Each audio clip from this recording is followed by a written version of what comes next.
Tutela posesoria. Y los fundamentos de la tutela posesoria.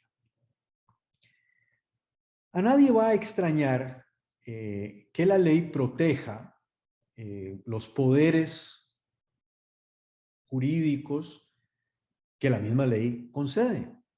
Por ejemplo, que proteja el derecho de propiedad, el derecho de usufructo.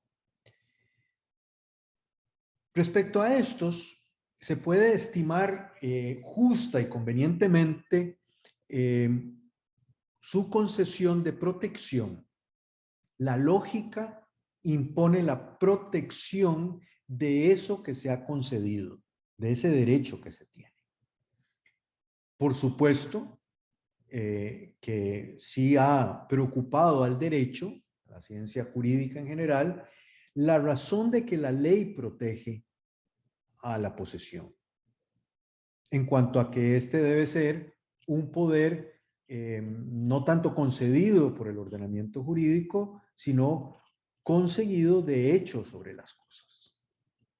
Así, tenemos diferentes teorías que se han formulado para explicar el por qué se protegen los derechos reales.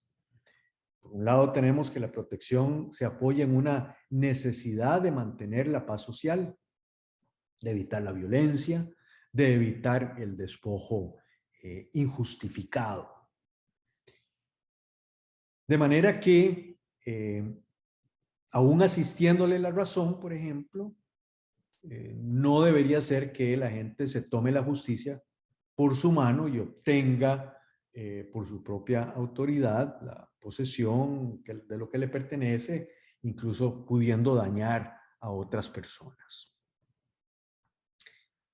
Otra razón de la protección es que generalmente el que posee tiene derecho a ello. Generalmente el que tiene una posesión tiene derecho a esa posesión. Y entonces, aún a riesgo de que se aproveche de la protección que se da a la posesión para que alguien que posee indebidamente se agarre de esta protección y proteja esa posesión indebida, es preferible proteger la posesión para así amparar a quien tiene el derecho de poseer.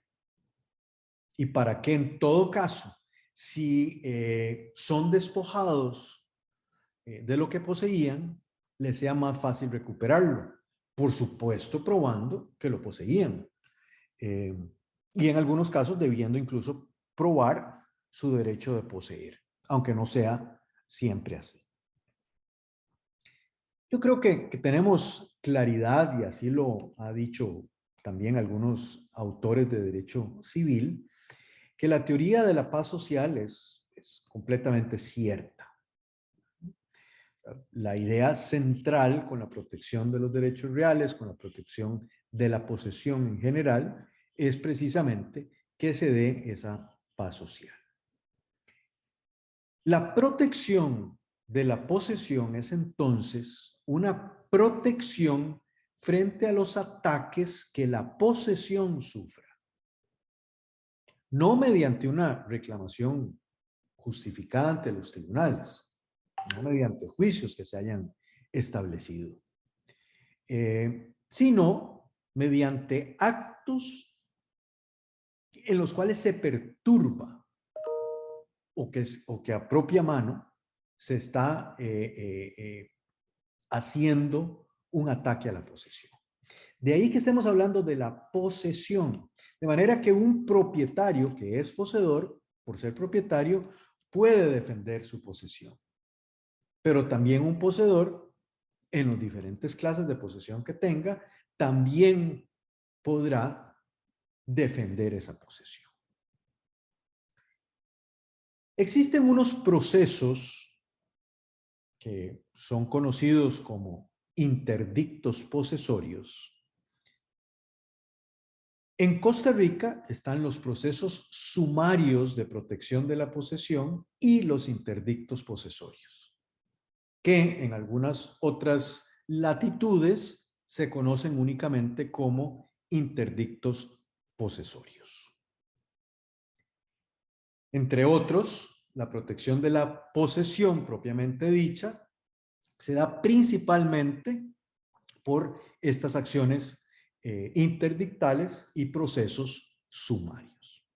Sin embargo, sí quiero aclarar que puede hablarse, como lo he dicho en otras lecciones, de defensa de hecho, del juicio de mejor derecho de posesión, de la acción, incluso de la acción reivindicatoria, donde reivindica la propiedad, pero está con eso protegiendo, por supuesto, la posesión. Los interdictos y los procesos sumarios de protección de la posesión son acciones posesorias que tienen por objeto proteger la posesión interina. Esta posesión interina puede ser una posesión originaria o derivada,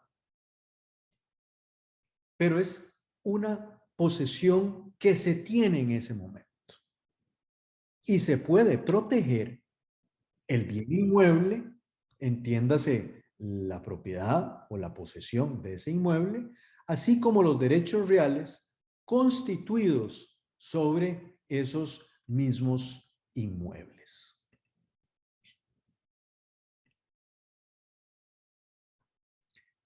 De hecho, la jurisprudencia, específicamente podemos hablar en Costa Rica del Tribunal Primero Civil, para darles una resolución, la 1461 de las 7:30 del 8 de octubre del 2004.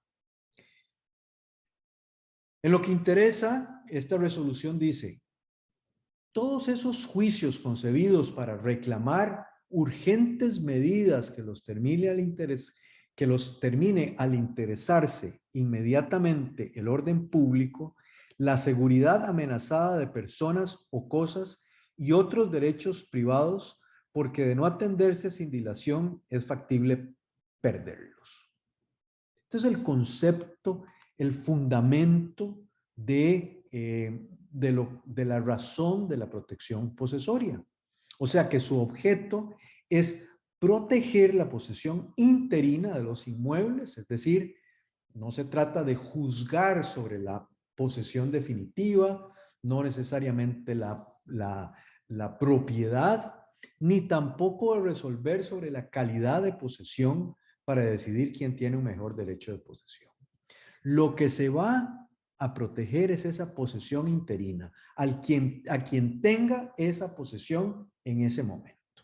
El objeto es entonces simplemente proteger la posesión provisional interina de un inmueble. Y por esto se da tanto al poseedor originario como al derivado. Se va a tomar en cuenta entonces el hecho mismo de la posesión en un momento dado. Su finalidad entonces, en otras palabras, es mantener un estado determinado de posesión contra cualquiera que lo perturbe, despoje, amenace por la ejecución de obras que puedan dañarse, prescindiendo entonces del mejor derecho de poseer que pueda existir entre actor y demandado. Y también sin prejuzgar a quien debe ser confirmado definitivamente en la posesión, porque esto es materia de un juicio plenario de posesión, o sea, de un proceso ordinario en Costa Rica.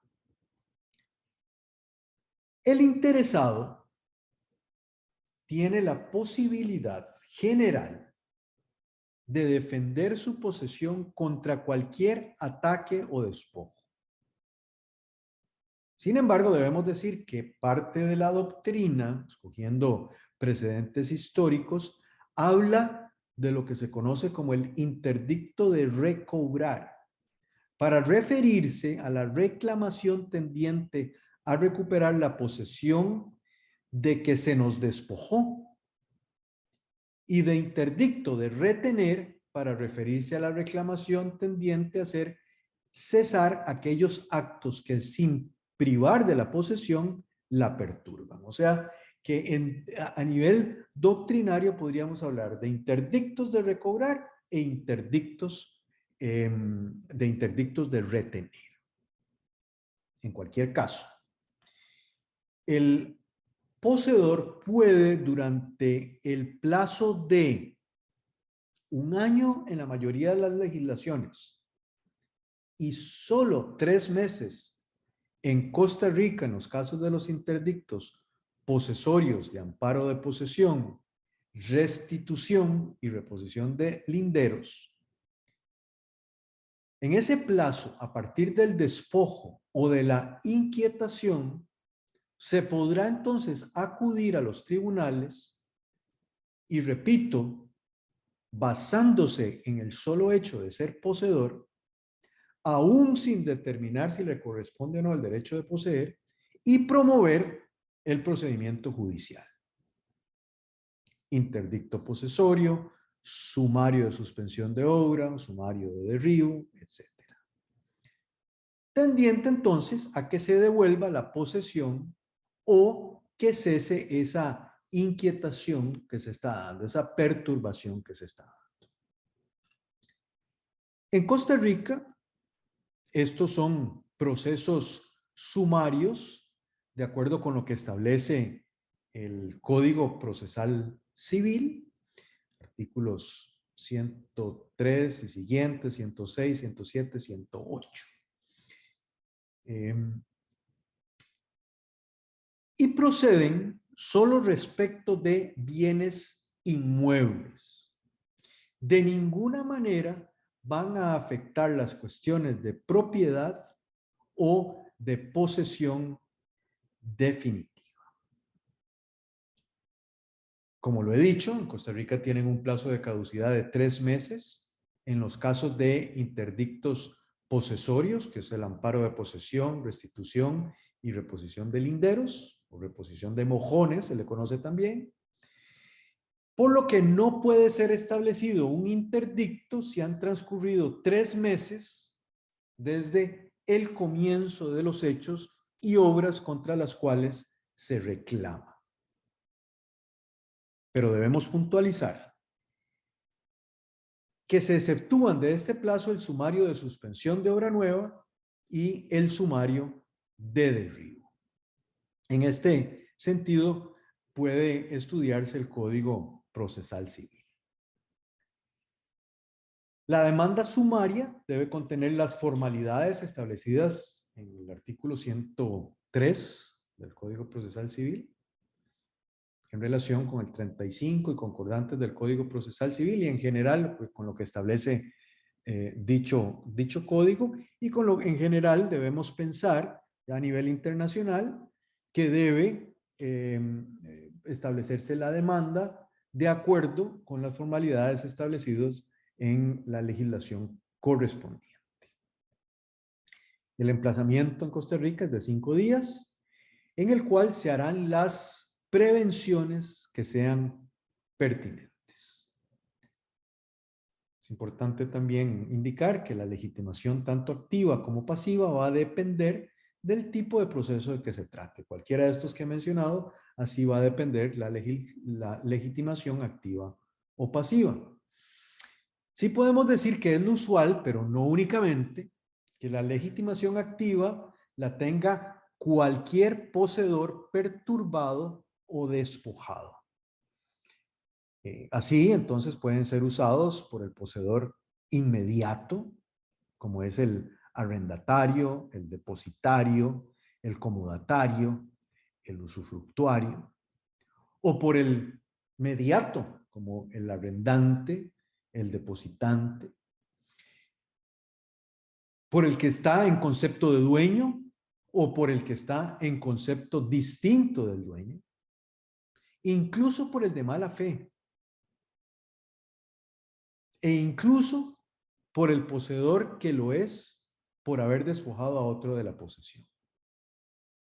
Y ha sido así digamos, he ido así de detallado, porque debemos dejar muy claro que precisamente lo que se protege es la posesión que se tenga en ese momento, ¿verdad? La posesión interina, la de ese momento. No un mejor derecho a poseer, no un derecho de propiedad. No se reclama en este proceso si se tiene buen derecho o no, sino que estamos ante la protección de la posesión interina.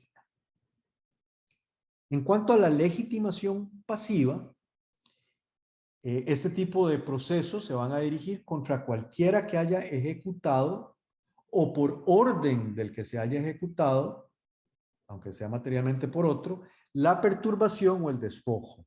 Y también puede ser incluso contra el dueño del inmueble. Este proceso se va a llevar a cabo en una única audiencia. El tribunal determinará las pruebas que deban practicarse antes de la audiencia y señalará hora y fecha para que se lleve a cabo la misma.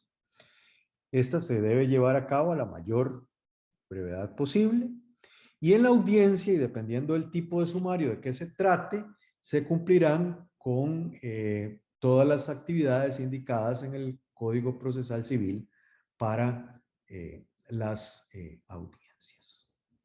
Se va a llevar a cabo el proceso y después de esto, pues, vendrá la sentencia. En conclusión, antes de hablar de los diferentes tipos o clases de procesos, debemos decir que el poseedor actual está protegido frente a todos los que, tomándose la justicia, o como dice un autor por ahí, o la injusticia por su mano, ataque la posesión y es mantenido por la ley en esta ante cualquiera de aquellos. En otros procesos se podrá determinar si alguien tiene un mejor derecho de poseer.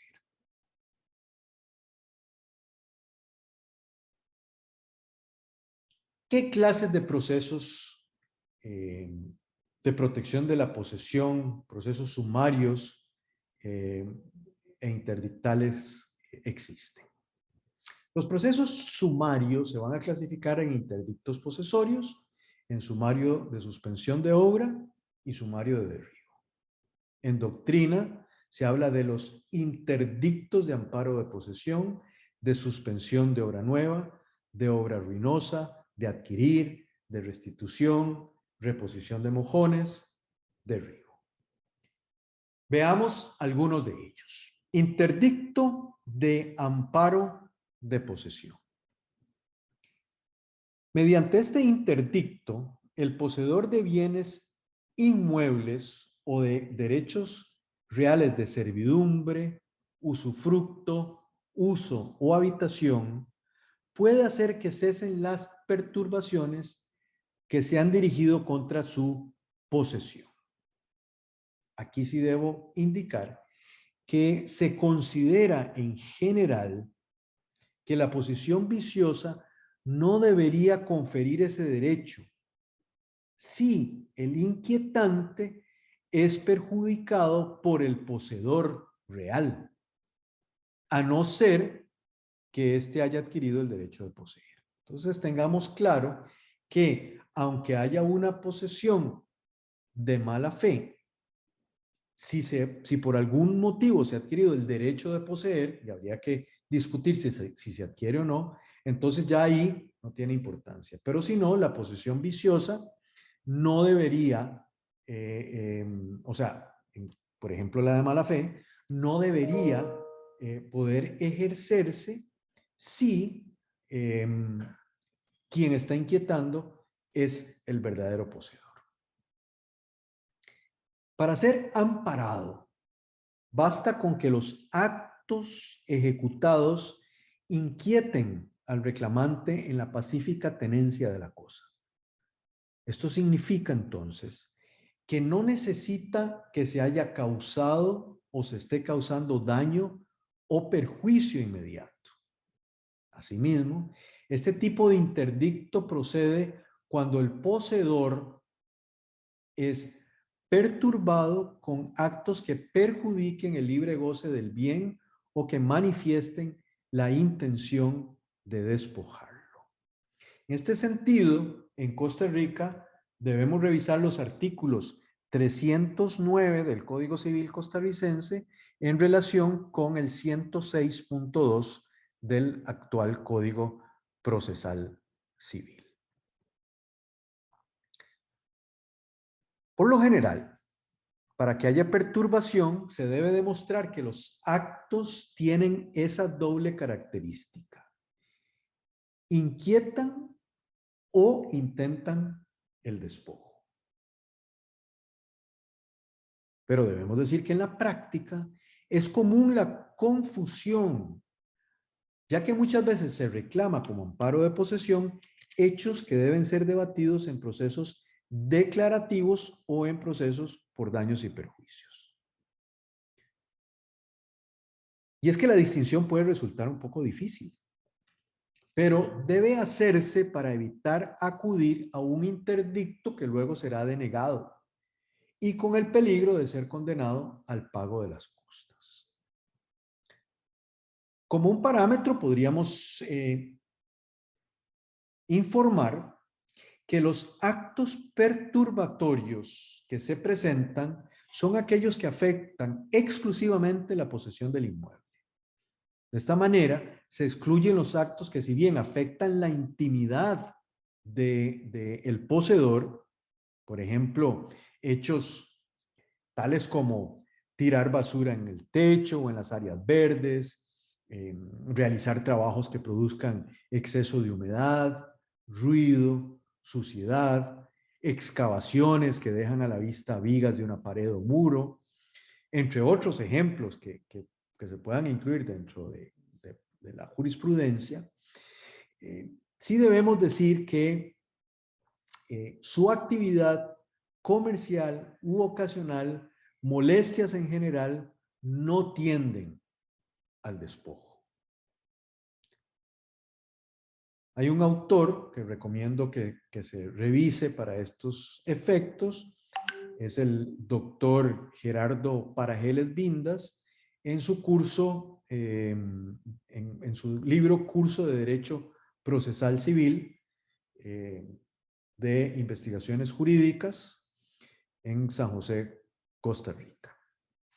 Importante también aclarar que debe revisarse los artículos 106.2 en relación con el artículo 308 y luego con el 309 del Código Civil. ¿En qué sentido? En que en esta clase de procesos se requiere únicamente la prueba de la posesión y, por supuesto, la prueba de las perturbaciones. Esto se debe a que si el interdicto versa, por ejemplo, sobre servidumbres continuas no aparentes o sobre servidumbres discontinuas, se necesita entonces además demostrar por medio de título hábil la existencia del derecho cuyo amparo se reclama. En ese sentido, ese 106.2 en relación con el 308 del Código Civil. O, por ejemplo, si la demanda se dirige contra el que inmediata y anteriormente poseyó como dueño, debe probar que tiene cualquier legítimo título para poseer o que, por lo menos por más de un año, ha poseído en forma quieta, pública, pacífica, ininterrumpida, a título de dueño, con buena fe. En este sentido, entonces, ese 102.2 del CPC en relación con el artículo 307. Esto en Costa Rica. En cuanto a la legitimación activa de este tipo de proceso, me refiero al interdicto de amparo de posesión, debemos mencionar que se requiere que el poseedor del fundo, el que se debe estimar perturbado o impedido en el ejercicio de la posesión sea el que plantee el proceso. Precisa entonces determinar si el actor es o no poseedor del terreno, no importando, eso sí, la clase de posesión que sea. En este sentido, el mismo Código Procesal Civil establece que procederá el interdicto cuando el que se halla en la posesión o tenencia de la cosa es perturbado en ella por actos que le inquieten o manifiesten la intención de despojarlo. Y se estima además que hay intención de despojo siempre que el responsable de los hechos que se demandan haya conocido o debido conocer sus consecuencias lesivas en el derecho ajeno. Y esto no solo lo dice el Código Procesal Civil costarricense, esto lo dice en general toda la legislación internacional sobre interdictos y la doctrina en general. En cuanto a la legitimación pasiva, esto no presenta ninguna dificultad, porque la acción se ejercita contra el que impida o moleste en el ejercicio de la posesión. Se lleva a cabo el proceso y si se otorga el interdicto, se mandará a mantener al actor en la posesión y se requerirá al demandado para que en lo sucesivo se abstenga de perturbar. Usualmente esto se hace bajo el apercibimiento de encauzarlo penalmente por el delito de desobediencia a la autoridad. En Costa Rica, en este sentido, puede revisarse el artículo, el mismo 106.2, en relación con el 309 del Código Civil. La acción interdictal de amparo de posesión no se limita a prohibir ulteriores molestias o perturbaciones, sino que se reestablece la situación de hecho del fundo tal como era poseído por el actor e implica el resarcimiento de daños y perjuicios. Artículo nuevamente 106.2 CPC, pero muy importante la resolución del Tribunal Superior Civil de San José, Costa Rica, número 996, de las 8 horas del 10 de noviembre de 1976. Segundo proceso, restitución. El artículo 106.3 del Código Procesal Civil establece restitución. Es procedente el interdicto de restitución cuando el poseedor o la ciudadanía en general, en el caso de bienes públicos, son despojados ilegítimamente del inmueble total o parcialmente. La sentencia estimatoria ordenará al demandado restituir en la posesión al actor bajo apercibimiento de ser juzgado por el delito de desobediencia a la autoridad, sin perjuicio de la aplicación de las disposiciones que corresponden ante el incumplimiento de las sentencias con condena de dar. De todos los ataques a la posesión, sin duda el más grave es el que se trae consigo el desposeimiento total de la cosa. El despojo puede darse por dos modos, con violencia o sin violencia. En los casos en que procede la acción civil, son todos aquellos que no hay violencia, pero en ambos casos procede la acción civil y la acción penal porque constituyen un hecho delictuoso, cuya represión es necesaria para el restablecimiento del orden legal. Si el despojo fue violento, por ejemplo, expulsando o intimidando al poseedor, la restitución procede contra cualquier despojante sin consideración a su mejor derecho de poseer. Porque en el orden regular de las cosas, nadie está autorizado para hacerse justicia por sí mismo cuando hablamos de abuso de la fuerza. En este caso, en cuanto a la legitimación activa, puede establecerse el reclamo por toda clase de poseedores, siempre que hubiesen sido despojados del bien poseído. Precisa entonces determinar si el actor es o no poseedor del terreno, no importando la clase de posesión que sea. Y en cuanto a la legitimación pasiva, debe decirse que la acción se ejercita contra el despojante, así como contra el tercero que tenga en su poder la cosa sobre la que versa la demanda. Entonces es el que despoja, pero quien está en poder del bien también. Cuando el demandado por despojo alega a su vez que su contrario, o sea, quien lo está demandando con anterioridad, pero sin que hubiese transcurrido un año, le había privado de la posesión indebidamente, el caso se resuelve en favor del que haya durado más tiempo en la tenencia de la cosa. Por lo menos ese es el concepto general doctrinario. Si las posesiones son de igual duración, del que tenga título de mejor calidad. Y si los títulos son de la misma fuerza, al poseedor actual. Cuando se lleva a cabo un proceso de estos, en caso de que la acción sea declarada con lugar, en la sentencia se va a ordenar el que inmediatamente se reponga al demandante en la posesión y se condenará al demandado al pago de los daños y perjuicios. Reposición de mojones. Reposición de mojones, también conocido como reposición de linderos.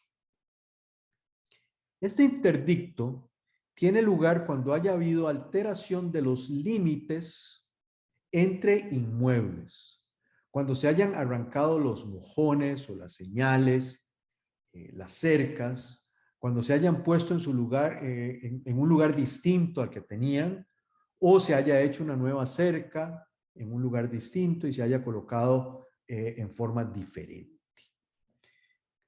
En cuanto a la legitimación activa, puede establecerse el reclamo, el perjudicado por la remoción de las señas, mojones, cercas. Y con respecto a la legitimación pasiva, debe decirse que el interdicto se ejercita por el perjudicado contra el beneficiado con la acción. O sea, hay que demandar a quien se está viendo beneficiado. En la sentencia, obviamente, si se ha probado la alteración, se ordenará la restitución a costa del que lo hubiese hecho u ordenado y se condenará a la demandada al pago de los daños y perjuicios. Ahora bien, si el demandado hubiese procedido con evidente buena fe, al probarse esta, el tribunal podrá eximirlo del pago de daños y perjuicios. Si la demanda admitiere la existencia de la alteración, pero se niega a ser el autor, se ordenará la restitución a costa de ambos. Obra nueva. Cuando una obra nueva perjudica los derechos del poseedor, la perturbación tiene lugar en cualquier estado en que la obra se halle. La obra nueva puede perjudicar los derechos del poseedor de varias maneras, sea quitándole una parte del terreno que posee, sea privándole de una servidumbre de que goza o tratando de imponer alguna servidumbre sin que se tenga derecho para ello. En resumen, perjudicándole en cualquier forma que la obra que se intenta construir afecte la posesión. Si la amenaza a los derechos de poseedor o propietario proviniere de cualquier obra nueva que alguien comience, se hará suspender la obra. En este sentido, podemos revisar los artículos 310 en relación con el 311 del Código Civil. Con respecto al proceso, cabe resaltar que antes de iniciarlo debe tenerse presente quién o quiénes cuentan con la legitimación para esto. La legitimación activa puede establecer el reclamo, el perjudicado por la obra nueva, sea este poseedor o propietario de un fondo o de un derecho real amenazado. De igual forma, cuando la obra nueva pueda perjudicar alguna cosa pública, o sea, una amenaza para los transeúntes, Cualquiera que tenga interés será legitimado activo. Y la legitimación pasiva se da contra el dueño responsable de la obra nueva. Una vez que se ha presentado la demanda, el juzgador va a ordenar la suspensión de la obra, va a realizar un reconocimiento judicial e incluso se puede establecer una prueba pericial. Si la continuación de la obra solo causa un daño leve, el que la ejecuta puede rendir una garantía de destruir el bien en caso de que se declare con lugar el interdicto. Y entonces el juez podrá autorizar la continuación de este proceso.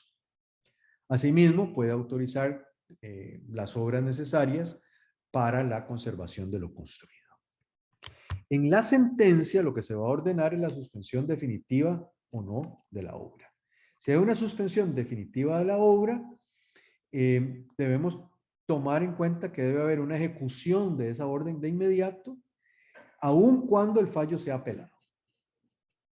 De igual manera, se puede condenar al pago de daños y perjuicios. Para Costa Rica debemos revisar el artículo 312 del Código Civil, que establece que en caso de obra puesta en suspenso, los interesados deberán ventilar sus derechos en juicio ordinario. Y en este, el juez decreta la demolición de la obra o permite que se mantenga y concluya con obligación de pagar los daños y perjuicios.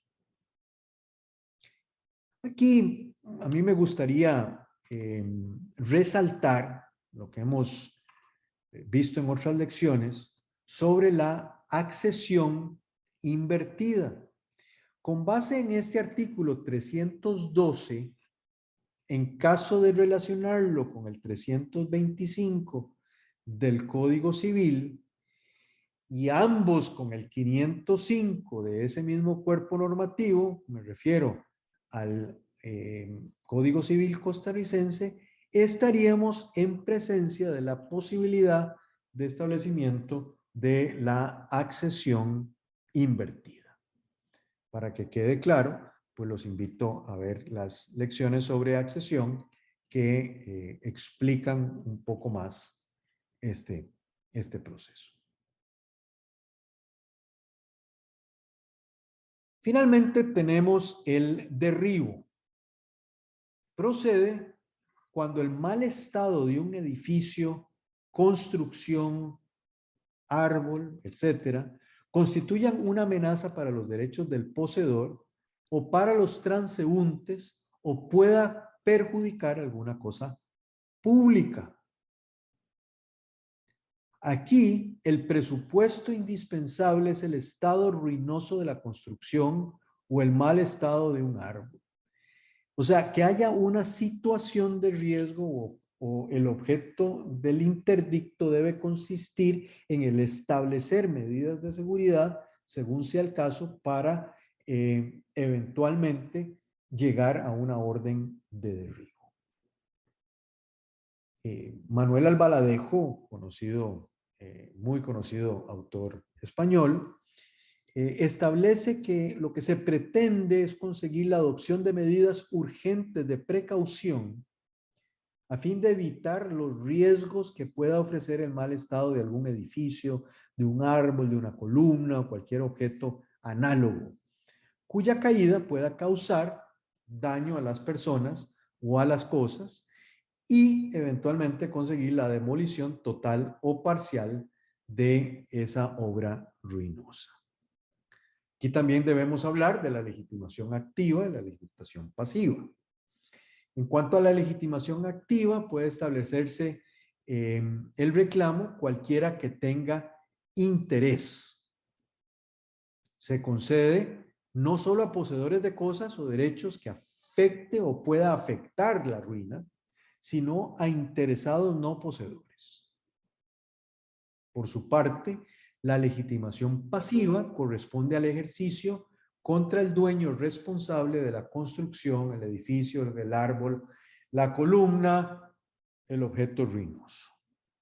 Al establecerse la demanda, también se va a realizar un reconocimiento judicial y puede haber auxilio de peritos y se dictarán las medidas de seguridad que se consideren necesarias, siendo todos los gastos de estas medidas a cargo del dueño de la obra o por el arrendatario, pero por cuenta del precio del arriendo. Y en sentencia, si se ordena el derribo, aunque fuera apelada, podrá practicarse esa destrucción total o parcial de la cosa. Si no pudiera demorarse sin grave ni inminente riesgo o ejecutarse las medidas de seguridad si no se hubiera ordenado antes. Y además, se podrá condenar al demandado al pago de daños y perjuicios.